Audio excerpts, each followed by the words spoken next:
दोस्तों आज हम बात करने वाले हैं पीएलसी के बारे में। पीएलसी जैसे कि आप सभी लोगों को पता होगा, प्रोग्रामेबल लॉजिकल कंट्रोल। तो प्रोग्राम कैसे कंट्रोल होता है लॉजिक के थ्रू, वो हम आपको बताने वाले हैं। पीएलसी बेसिकली काम कैसे करती है। मैं आपको बहुत ही ज्यादा डिटेल में आज नहीं बताने वाला हूँ, बहुत ज्यादा डीप में नहीं जाने वाला हूँ कि पीएलसी में लॉजिक और ये सब किस तरीके से बनते हैं। मैं जस्ट आपको ये बताना चाहता हूँ आज कि पीएलसी से मशीन चलती कैसे है, पीएलसी में काम कैसे होता है। तो दोस्तों ये पीएलसी का सिस्टम आपको दिख रहा होगा। यहाँ पे आपको लेफ्ट साइड में इनपुट मॉड्यूल दिख रहे होंगे। तो दोस्तों यहाँ पे इनपुट मॉड्यूल में जो भी सिग्नल्स आते हैं वो आते हैं हमारे इनपुट डिवाइसेस से, या फिर उनको फीडबैक डिवाइसेस भी बोलते हैं, जैसे कि limit switch, sensor, push button. Normally इसको हम एक्स से बोलते हैं। इनके जो इनपुट्स होते हैं वो हम नॉर्मली जो पीएलसी में यूज करते हैं वो एक्स 0.0, 0.1 इस तरीके से एक्स सिंबल से नॉर्मली ये यूज किए जाते हैं। तो ये रहे इनपुट मॉड्यूल, जो कि हमारे मशीन्स में देखा होगा आपने, कई लिमिट स्विच लगे रहते हैं, कई सेंसर्स लगे रहते हैं, कई पुश बटन्स होते हैं जो कि इनपुट कमांड दे रहे होते हैं पीएलसी को। अब बीच में आपको दिख रहा होगा यहाँ पे सेंट्रल प्रोसेसिंग यूनिट, मतलब कि सीपीयू। जैसे कि कंप्यूटर का एक दिमाग पूरा एक जो कहते हैं सीपीयू को कहते हैं, वैसे ही पीएलसी में जो सीपीयू है वो पीएलसी का दिमाग है। इसी में सारा लॉजिक हम बनाते हैं।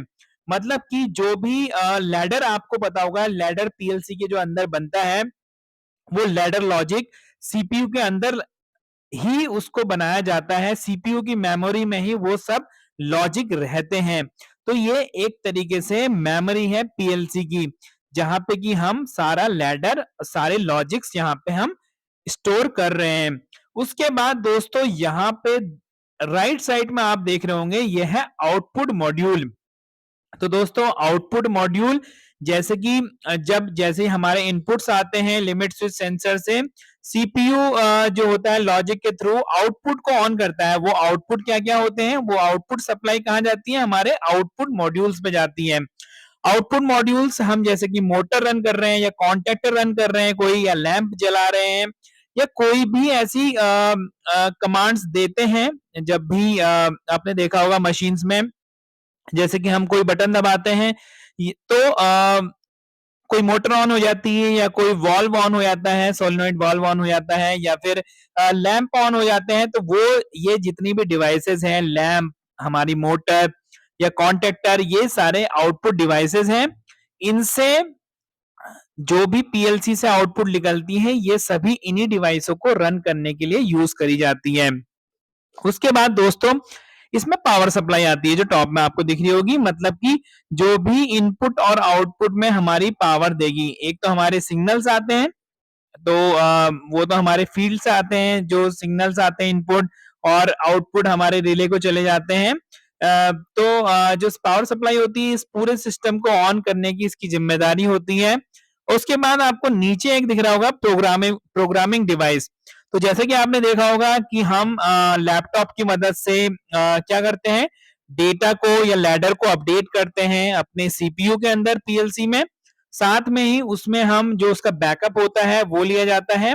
तो ये जो हमारी मेमोरी में कनेक्ट करता है, वो एक पीसी हम कनेक्ट करते हैं, जिसके थ्रू डेटा ट्रांसफर किया जाता है, लैडर लॉजिक मॉडिफिकेशन किया जाता है, हमारा बैकअप को लिया जाता है पीएलसी के अंदर का।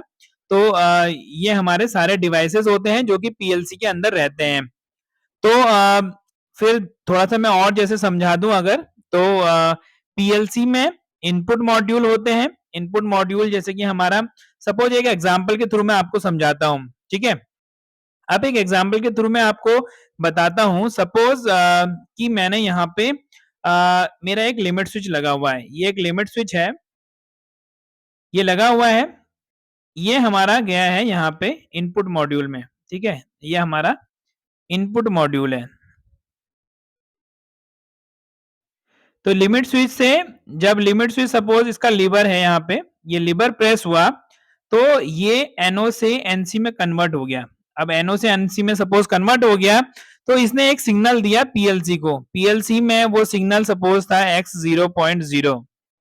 तो जैसे ही ये लिमिट स्विच प्रेस होगा x 0.0 हाई हो जाएगा, मतलब कि वो अगर 0 था तो 1 हो जाएगा, या ये मैं बोलूं NO का NC जैसे हो रहा है तो ये 1 हो जाएगा, ऑन हो जाएगा। अब इनपुट ऑन होते ही यहाँ पे सपोज एक लैडर लॉजिक हमने सीपीयू में लिखा हुआ है, सीपीयू में एक मेमोरी में एक लैडर लॉजिक है जिसमें कि x 0.0 अगर ऑन होता है तो हमारा यहाँ पे सपोज ये आउटपुट है y 0.0। तो जैसे ही ये लिमिट स्विच प्रेस होगा तो यहाँ पे ये NONC बन जाएगा, और यहाँ से जो सप्लाई होगी, हमारी जो भी सप्लाई हम यहाँ से दे रहे हैं 24 वोल्ट, तो यहाँ से होता हुआ कहाँ पे चली जाएगी, हमारे आउटपुट को ऑन कर देगी। आउटपुट को ऑन करते ही क्या होगा, आउटपुट के थ्रू हमारा सपोज y 0.0 जो आउटपुट है वो जुड़ा हुआ है हमारे सोलेनॉइड वाल्व की कॉइल से। सपोज यहाँ पे सोलेनॉइड वाल्व की कॉइल से मैं डायरेक्टली यहाँ पे जोड़ रहा हूँ, बट वो हो सकता है रिले के थ्रू जा रहा होगा। तो y 0.0 हमारा कहाँ गया है, रिले पे। ये रिले है जो सोलेनॉइड वाल्व को ऑपरेट करती है। सपोज ये वाला सोलेनॉइड वाल्व है तो यहाँ पे इसको ऑपरेट करती है। तो रिले जैसे ही है y 0.0 ऑन होगा, हमारी रिले कांटेक्ट बना देगी। यहाँ पे रिले का जो मेक हो जाएगा, यहाँ पे रिले मेक बनाएगी, और रिले के थ्रू यहाँ पे जो वोल्टेज है वो यहाँ पे सोलेनॉइड वाल्व में चली जाएगी। जैसे कि ये सोलेनॉइड वाल्व आपने देखे होंगे, इस तरीके से सिंबल्स होते हैं वहां पे। तो सोलेनॉइड वाल्व पे जाते ही ये सोलेनॉइड वाल्व ऑपरेट हो जाएगा, और जिसके कारण हमारा जो भी सोलेनॉइड से सप्लाई जा रही होगी, सपोज सिलेंडर पे जा रही है तो सिलेंडर हमारा मूव हो जाएगा। तो इस तरीके से ये पीएलसी पूरा काम करता है। इसमें कितने भी कॉम्प्लिकेटेड लॉजिक आप बना सकते हैं, उसमें timers, input output module, counters, बहुत सारी चीजें आप यूज कर सकते हैं। आज के वीडियो का यही पर्पस था कि जस्ट इनपुट और आउटपुट मॉड्यूल किस तरीके से पीएलसी से कनेक्ट होते हैं, और मशीन्स किस तरीके से इनपुट मॉड्यूल इनपुट लेके लॉजिक के थ्रू उसको आउटपुट हमारा कन्वर्ट करती है और ऑटो में रन करती है। तो आशा करता हूं ये देख के आपका जो बेसिक कॉन्सेप्ट है पीएलसी का, कि किस तरीके से पीएलसी काम करती है, वो क्लियर हुआ होगा। आगे भी बने रहिए इसी तरीके की वीडियो के लिए। तब तक के लिए दीजिए इजाजत। नमस्कार, जय हिंद, जय भारत। पढ़ेगा इंडिया तभी तो स्किल बनेगा इंडिया।